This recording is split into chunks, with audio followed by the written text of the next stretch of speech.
Jack Harper had lived in the mountains for so long that his name had become a legend among the settlers in the valley. They said he had once been an ordinary man, a farmer with a modest homestead on the edge of the frontier, where the soil was fertile and life seemed predictable. But those days were gone, buried beneath layers of snow and memory. 20 years ago, on one of those brutal nights when outlaw bands prowled the plains, his world had collapsed. Jack returned from a hunt to find his cabin engulfed in flames, his wife and young son lying dead. The bandits left nothing behind but ashes, in a pain so deep it burned away any hope for humanity. He buried them under an old oak by the river, then climbed into the mountains, far from people whose faces only reminded him of betrayal and weakness. The mountains became his sanctuary, harsh and unyielding, just like him. He learned to survive alone, fashioning traps from sticks and rope, tracking deer and bear with the rifle that had become an extension of his arm. Winters were merciless. Snow sealed every trail. The wind howled like a pack of starving wolves, and nights dragged endlessly by the dim glow of a small hearth in his rough-hewn cabin. The cabin clung to a slope hidden among pines, its log wall soaked with resin, its roof creaking under the weight of snow. Inside was little, a bed of furs, a stump-hewn table, and shelves lined with dried meat and herbs. Jack thought little of the past, but sometimes memories swelled suddenly like an avalanche, forcing his fists to clench. In the valley, they called him the Bear, for his strength and solitude, for the way he snarled at the rare traveler who trespassed in his domain. Around campfires, settlers whispered tales about the mountain man who could talk to the wind or wrestle grizzlies barehanded. The truth was simpler. Jack only wanted to be left alone. But deep in his heart, a spark of memory still smoldered. His son's laughter, which had once filled his home with warmth. Jack didn't know that this spark was about to catch fire again the morning he heard that cry in the snow.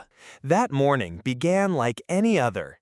He awoke before dawn, lit the fire, and set out to hunt, breathing in the cold air that burned his lungs. Snow crunched beneath his boots, the scent of pine and distant campfire smoke drifting through the valley. He followed a familiar trail, tracking a deer whose hoofprints led toward a canyon.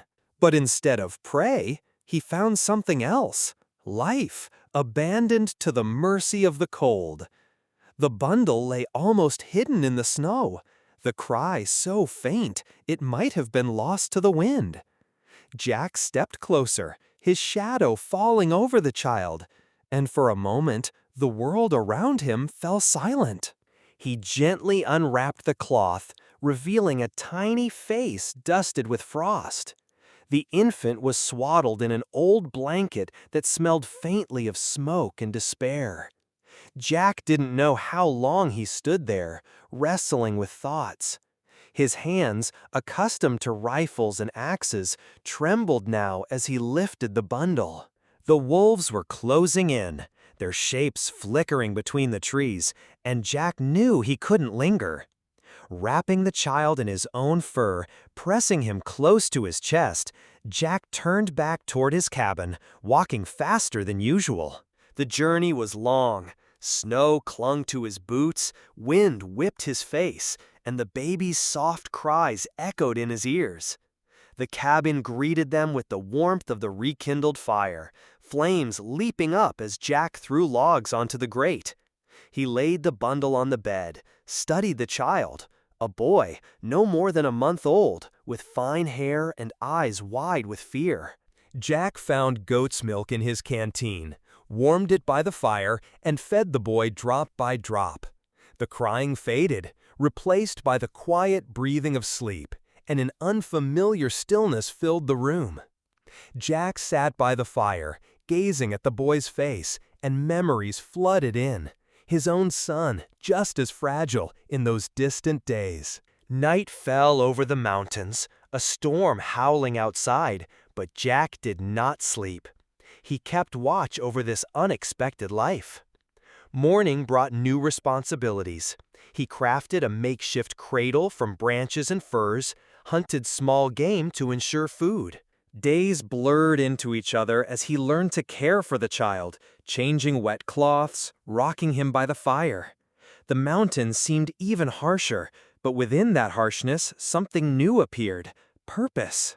Jack named the boy Tommy, after his lost son, and each day his heart melted a little more, like snow under the spring sun.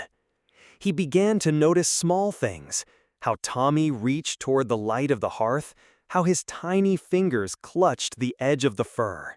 These moments softened him, stirring feelings long buried.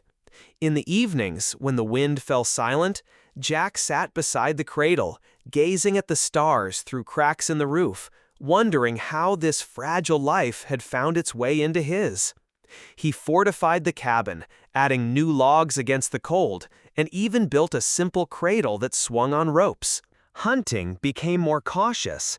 No longer could he risk his life recklessly, knowing that someone else now depended on him. The wolves still roamed, but their howls no longer sounded so threatening, as though the mountains themselves had taken this new family under their protection. Jack felt his loneliness recede, replaced by a quiet joy. For the first time in decades, the frontier no longer seemed so merciless. The storm broke on the third day after the discovery, when the sky darkened and the wind howled with renewed force, carrying thick flakes of snow that quickly smothered every trail and mountain pass. Jack peered out of the cabin to see a white wall before him, visibility no more than a few steps, the cold biting even through the thick log walls. Snow clung to the window gaps in patterns like frozen spider webs, and the whole outside world seemed buried under a blanket of silent white death.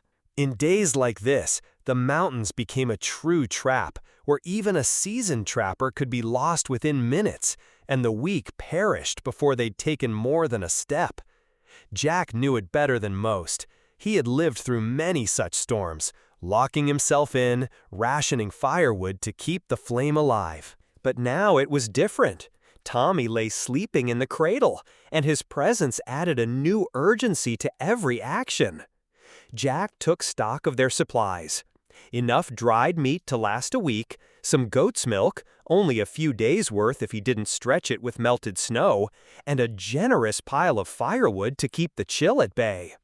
He fed the hearth more logs, and the flames leapt higher, casting flickering shadows over the walls where furs and tools hung.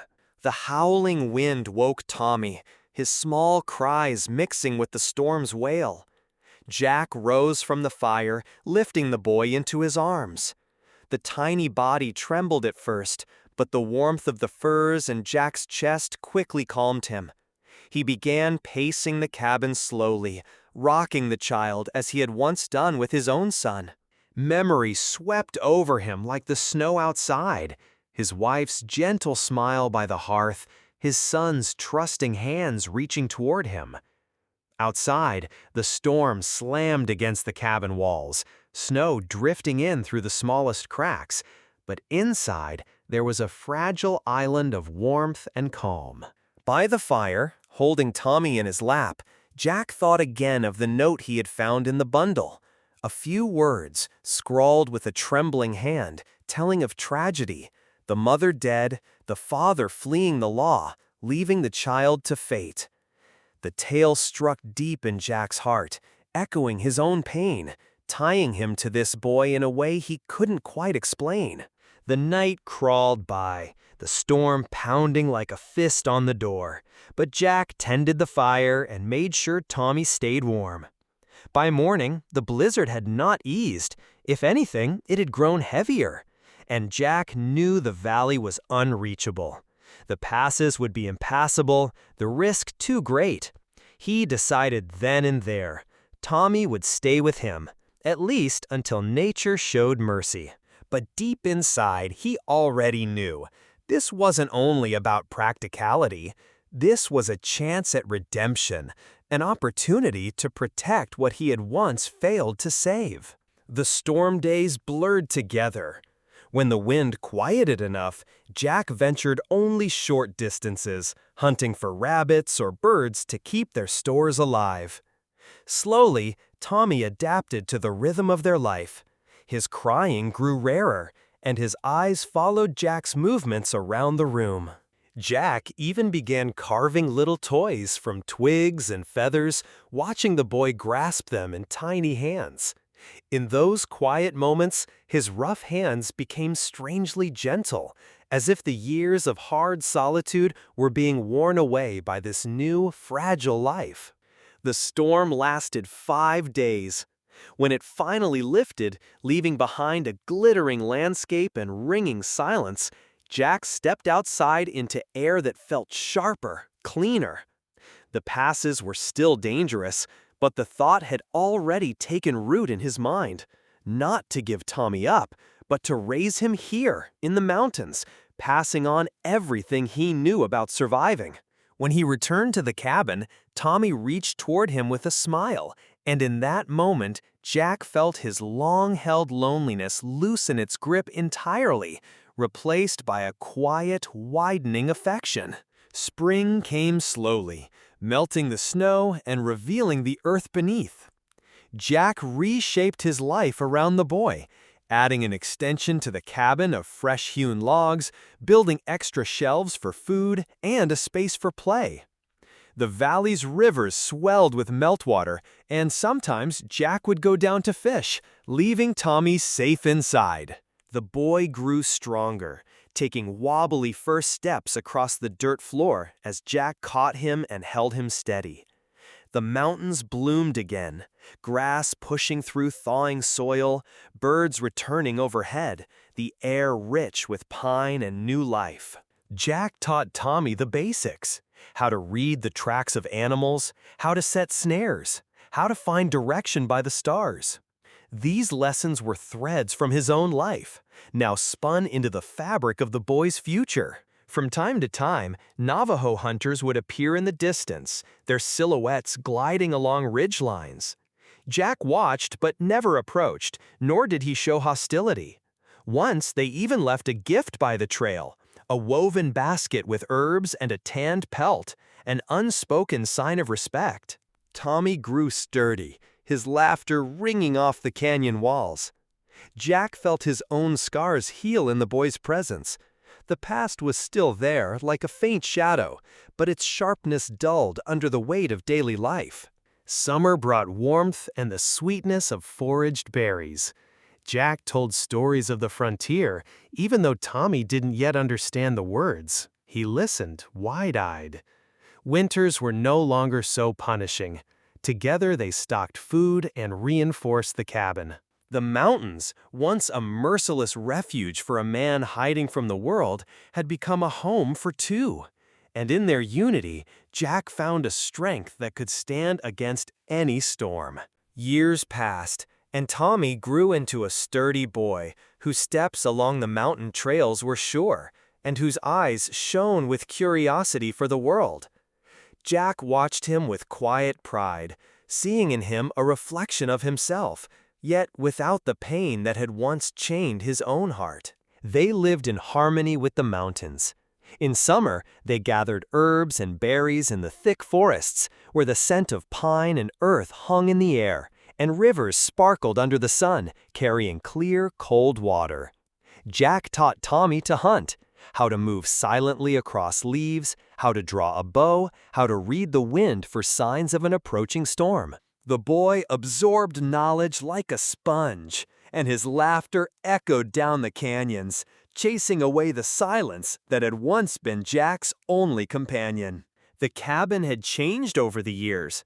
Now it had 2 rooms, with a stone stove that held heat far better than the old hearth, and shelves stacked with dried fruit and furs. Jack had even built a small workshop, where he carved tools and wooden animal figurines. Winters were still a challenge, but they met them prepared, stockpiling food and shoring up the walls against heavy snow.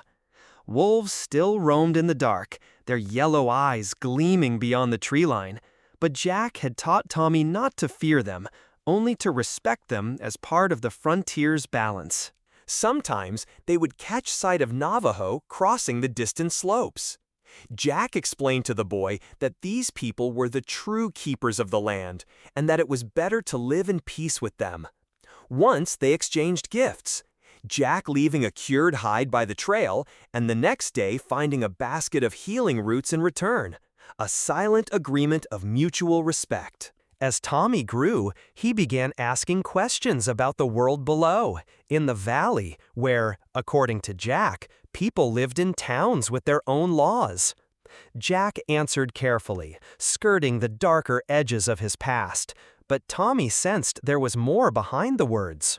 That summer was especially warm, and they ventured lower than usual, gathering wild honey and fishing in rivers clear as glass. Jack felt a change within himself. His stride had lightened, his nights were quieter, free from the nightmares that had once haunted him. Tommy had become his anchor, a reminder that life could be more than just survival. But the past hadn't vanished entirely. Rumors of outlaw bands still drifted into the mountains from the mouths of rare travelers. Some said the very men who had destroyed Jack's family still roamed the frontier. The thought made Jack's grip tighten on his rifle. One autumn day, with the slopes awash in gold and crimson leaves, they came across tracks, fresh boot prints and horse tracks leading toward their land. Jack's instincts tensed. He told Tommy to stay in the cabin and set off to investigate. The trail led him to an abandoned camp, embers still glowing faintly, the air laced with the scent of smoke and danger. Jack returned, fortified the doors, and readied his weapons, knowing the frontier punished carelessness. That night passed quietly, until dawn. The sound of hooves and voices echoed through the canyon. Jack looked out to see a group of riders climbing the trail. Their faces were hard, their clothes battered. Lawless men seeking shelter in the wilderness. The leader rode ahead, a deep scar cutting across his cheek. Jack recognized him instantly, one of the men who had burned his home 20 years ago. His heart clenched, fury mixing with a sharp fear for Tommy. The past had come back, demanding its reckoning. He hid Tommy in a secret hollow behind the cabin, dug into the rock, and stepped outside, rifle in hand, standing firmly in the doorway. The riders fanned out around him, their horses snorting clouds of breath into the crisp air. The scarred leader smirked, recognizing the bear Harper. The air thickened with tension. The wind seemed to die, as if the mountains themselves were holding their breath. Jack knew the fight was inevitable. The first gunshots shattered the stillness, echoing off the cliffs. Snow turned crimson as the battle unfolded. Jack moved fast, using the terrain as his ally, slipping behind trees and rocks, striking like a hunter. One by one, the outlaws fell, their cries fading into the wind. The leader, wounded, tried to flee, but Jack caught him at the edge of a cliff. They fought viciously, fists, knives, streaks of blood on snow, until Jack finally prevailed. A sharp pain in his side told him the victory had come at a price. He staggered back to the cabin where Tommy waited, trembling but safe. Jack pulled him close, and the pain in his body ebbed beneath the warmth of that embrace. The outlaws lay where they fell, the score finally settled. There was no triumph, only the relief of closure. Tommy helped bandage the wound with careful hands. In that moment, Jack realized how deeply bound their lives had become. The mountains seemed quieter in the days that followed, the air cleaner, as if the storm of his past had finally passed. They buried the bodies far from the cabin and went on with their lives, but with new understanding. The frontier taught not only how to survive, but how to protect what truly mattered. Jack began speaking more openly about his past, turning his pain into lessons. Tommy listened intently, maturing before Jack's eyes. Spring returned, bringing wildflowers and warmth, and their days fell back into rhythm, now tempered by the strength of survival. Jack knew he was no longer just a recluse. He had become a guardian, and in that role, at long last, he found peace. With the coming of a new spring, when the snow had finally melted to reveal the green slopes and the air was rich with the scent of awakening earth, Jack made a decision that had been growing inside him for months. He knew that life in the mountains, as harmonious as it seemed, could not remain isolated forever. Tommy was getting older, and the boy needed more than lessons on survival and stories told by the hearth. Jack had seen the way curiosity burned in Tommy's eyes whenever he looked toward the valley below, where the chimneys of the settlement trailed thin smoke into the sky, and the distant hum of life could be heard.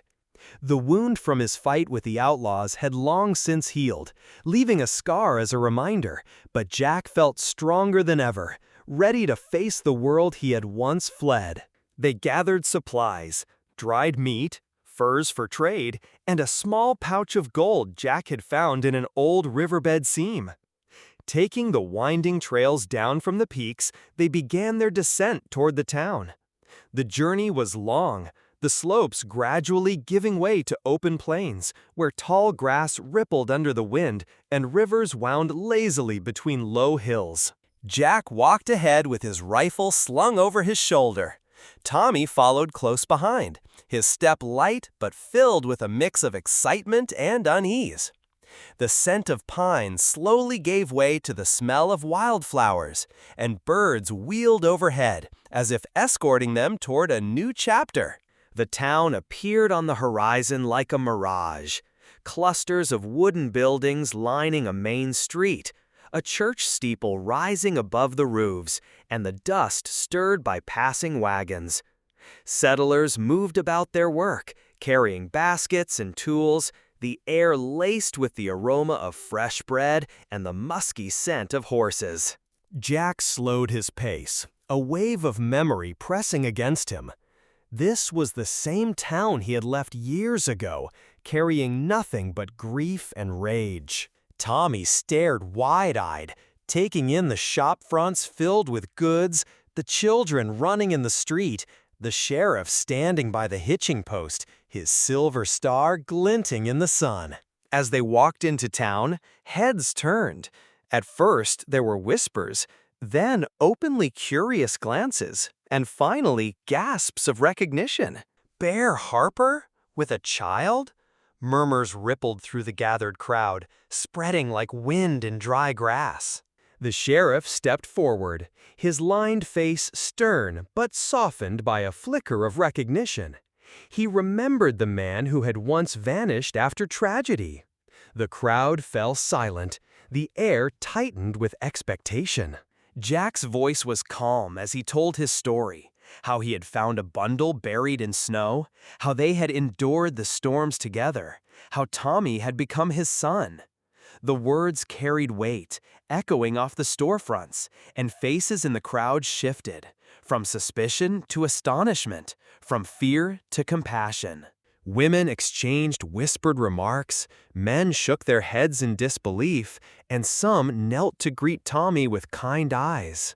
The town, once a source of pain, now seemed changed. There was room here for understanding. The sheriff nodded, hand lowered from his revolver, and offered Jack a place in town should they want to stay. Jack refused politely, explaining that their home was in the mountains, but they would come down more often now, to trade, to share news. The crowd parted, and people stepped forward, offering food, clothing, simple gifts. Tommy stood close to Jack, overwhelmed by the sudden warmth of strangers. They spent the day in the settlement, visiting the general store, listening to tales of change, new settlers arriving with the railroad pushing west, the decline of the bandit threat. Tommy took everything in, his eyes alive with wonder, while Jack felt the last heavy links to his past beginning to break. In the evening, they left under a blanket of stars, following the trails back toward their high home.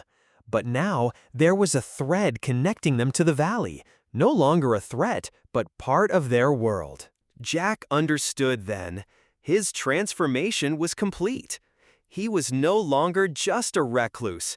He was a father and a part of something greater. The years went on, with regular trips into town bringing goods and friendship. Tommy grew into a young man balanced between two worlds, the rugged heights of the mountains and the hum of life in the valley. Jack aged gracefully, his beard fully silver now, yet his strength and skill undiminished. His knowledge, every survival skill, every piece of hard-earned wisdom, he passed to his son. The frontier was changing, but the bond between them remained unshakable. And in the quiet of the mountains, Jack knew that the choice he had made that winter morning had reshaped not only his fate, but the fate of the town that had once turned its back on him. Time moved slowly in the mountains, where the seasons turned like the pages of an old book. Jack and Tommy continued their life, balancing the solitude of the high peaks with occasional visits to the valley.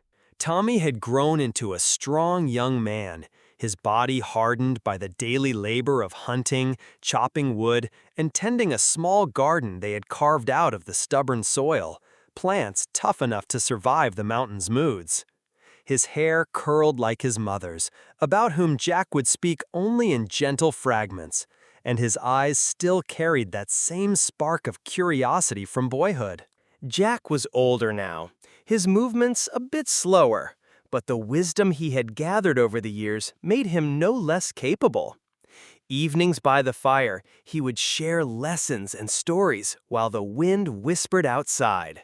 The mountains remained their sanctuary. In summer, they roamed the meadows, gathering herbs and watching deer graze on the distant slopes. In winter, they fortified the cabin, staying warm and supplied. Their bond with the town below had strengthened. They went down about once a month, trading furs for tools and news. Settlers now greeted them warmly, as if Jack had become part of the town's own legend. Tommy made friends among the young people, listening with fascination to stories about trains pushing westward and new settlements rising on the frontier. These visits brought change. Tommy often returned with books or ideas from the outside world, and Jack listened with quiet approval, knowing the wider world was beginning to call to his son. But beneath this harmony, a shadow began to form. Whispers from the valley spoke of a new threat, a gang roving the frontier, robbing farms and spreading fear. Their leader was known as the Coyote, a cunning, merciless man with a reputation that reminded Jack all too much of his own past enemies. One autumn day, when the slopes were painted in fiery shades of orange and red, Tommy came back from the valley with urgent news. The gang was drawing near, and the sheriff had called on every man with a rifle to help defend the town. Jack sat by the fire, listening to his son. His face darkened. This felt less like chance and more like the frontier testing him once again. All night he thought, the wind rattling the shutters. By dawn, they had decided they would go down and help. Their mountain skills might just turn the tide. The familiar path downwound between cliffs and ridges, the river roaring below, sunlight breaking in shafts through the branches. The town was a hive of activity, settlers reinforcing buildings, the sheriff gathering his men, the air tense and smelling faintly of campfire smoke. Jack and Tommy joined the effort, their presence lifting spirits. The sheriff greeted them with respect and assigned them to a scouting detail. At first light, they rode out across the plains, the tall grass bending under the wind. The trail of the gang led to an abandoned ranch, its broken fences casting long shadows in the dusk. Jack taught Tommy to read the signs in the dirt, their progress silent and careful. The ambush came suddenly. Gunfire split the air, horses screamed, dust swirling in confusion. Jack fought side by side with Tommy, his rifle speaking with cold precision. Tommy moved like quicksilver, weaving through the chaos, and together they pushed the attackers back. When the dust cleared, the coyote lay dead on the ground, his men scattering into the wilderness. Victory came with the dawn, when the sun revealed the trampled earth and spent shell casings. They rode back to town as heroes. Jack looked at Tommy, his face dusty but eyes bright with pride, and realized the boy had become a man. The town celebrated that night. Lanterns lit the square, tables overflowed with food, and voices carried high into the cool air. People came to thank them, the gratitude in their words as real as the warmth in their handshakes. For Jack, something shifted. He felt the last remnants of isolation fall away. The frontier was no longer an enemy, but a larger web they had become part of. They returned to the mountains under the glittering stars, walking in companionable silence. The cabin greeted them with its familiar warmth, and Jack felt the deep satisfaction of a life that now had meaning and connection. The years would still pass, but now they would pass with a sense of completion. Jack knew that the choice he had made with a cry in the snow so many winters ago had altered not just his path, but the future of his son. And in that quiet truth, there was a deep, enduring joy. The years rolled on, steady and unhurried, and the mountains, eternal guardians of the frontier, stood witness to the final chapters of Jack Harper's life. He had grown old. His beard was now pure white, his step heavier, yet the same fire still glimmered in his eyes, the one kindled on that fateful morning when he'd found a bundle in the snow. The cabin, expanded and reinforced over decades, now housed more than two. Tommy, a man in his own right, had brought into their world a young woman from the valley. Her name was Anna, her gentle features and warm smiles stirring memories of Jack's lost wife. They made their home in the mountains, adding another room to the cabin, the space now filled with the sounds of footsteps, laughter, and plans for the future. Tommy shouldered most of the work, hunting, tending the garden, trading with the town, giving Jack time to rest by the fire, where he spun stories seasoned with the weight of a lifetime. Summers brought warmth and rich harvests from the garden. They wandered through meadows bright with wildflowers, while the rivers ran clear and strong. Winters were gentler now, the stores well-stocked, the evenings filled with Anna's cooking and the comfort of voices around the hearth. The town and the valley thrived.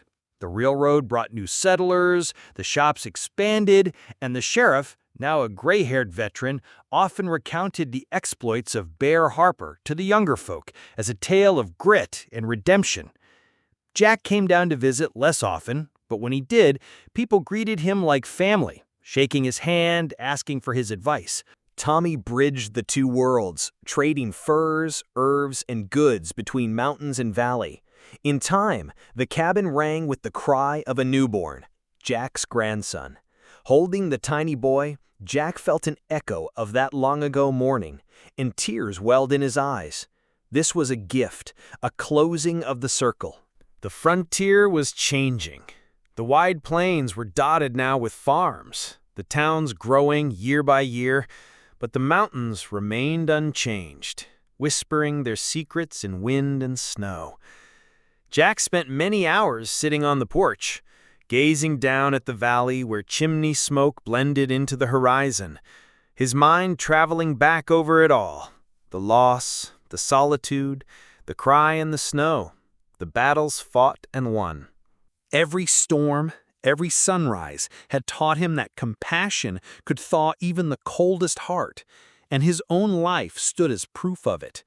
Tommy, now a father, had stepped fully into the role of guardian, while Anna's warmth wrapped the home in a sense of belonging Jack had once thought lost forever.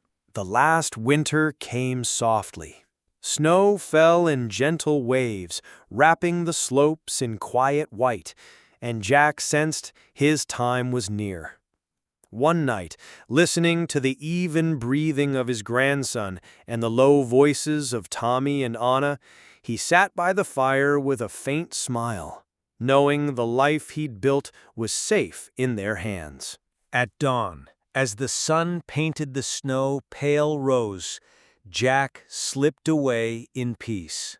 Tommy buried him beneath an old pine that looked out over the valley. When the town heard, they gathered to honor Bear Harper, the man whose story had once stunned them and later inspired them.